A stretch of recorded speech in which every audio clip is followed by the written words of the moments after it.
All right, let's jump right in. Today, we're exploring a pretty wild idea from the scholar Chen Qinseng.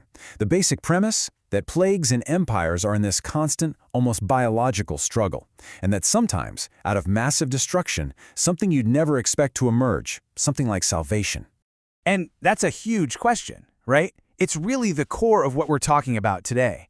Can a total catastrophe, something that takes so much from us, actually end up revealing something profoundly good? Okay, so to get our heads around this, we have to start with this core analogy.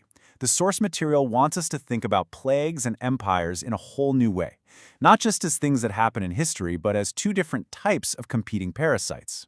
So on one side, you have the microparasite. These are the invisible invaders we're all unfortunately familiar with, right? Viruses, bacteria, all that stuff. But then on the other side, you have the macroparasites. These are the visible conquerors, the empires that roll in, extract resources, and control populations.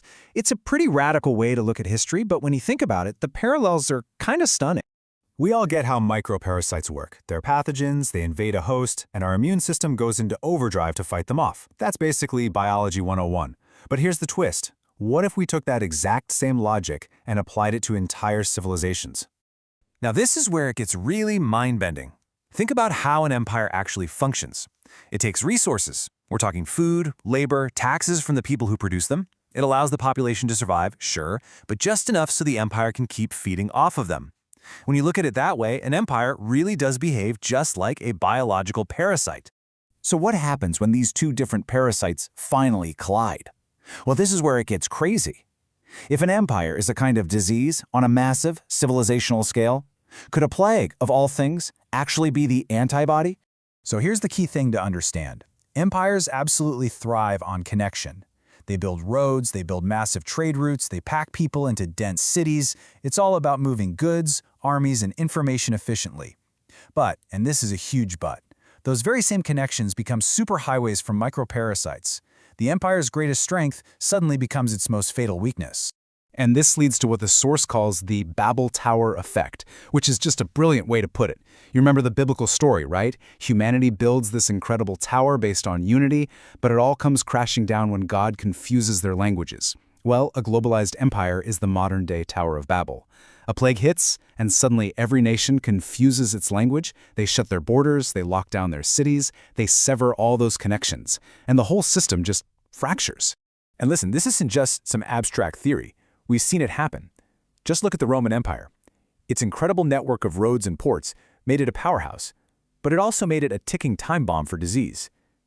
Major pandemics, like the Antonine Plague, are now seen by a lot of historians as one of the key reasons for its long, slow collapse.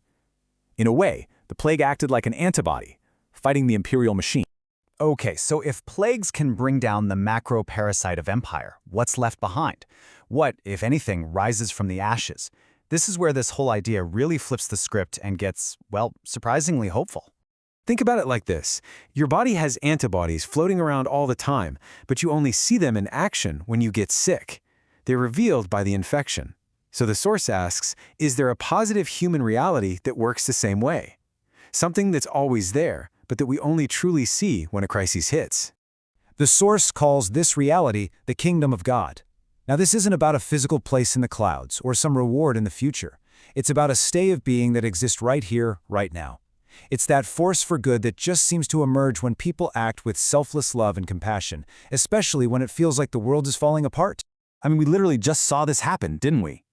During the COVID-19 pandemic, just as all the borders were slamming shut, compassion started crossing them. You had people in Taiwan raising millions for a priest's small town in Italy. German hospitals were flying in sick patients from Italy. And this isn't new. This actually echoes way back in history. Early Christians gained a following precisely because they stayed behind to care for the sick during the Roman plagues when everyone else ran for the hills. And you know what else happened? Something nobody really expected. As the giant machinery of the global empire ground to a halt, nature started to breathe again. The skies literally cleared over Wuhan. People in northern India could see the Himalayas for the first time in 3 decades. The crisis forced this sudden, completely unintended reconciliation between us and the natural world. So let's put all the pieces together. You've got the plague, the microparasite, fighting the empire, the macroparasite. And in that chaotic space created by their conflict, this hidden kingdom of compassion and healing is suddenly revealed. The writer Arundhati Roy put it perfectly. A pandemic isn't just an end, it's a portal. It's a gateway between the world we knew and a new one we could build. It forces us to stop, to question everything, and to choose what we want to come next. So the final question really is for all of us. As we step through that portal, what do we decide to carry with us? Are we going to drag all the old baggage of empire through to the other side? Or do we choose to carry the compassion and the love that was revealed to us in the middle of the crisis? That's the choice we're left with.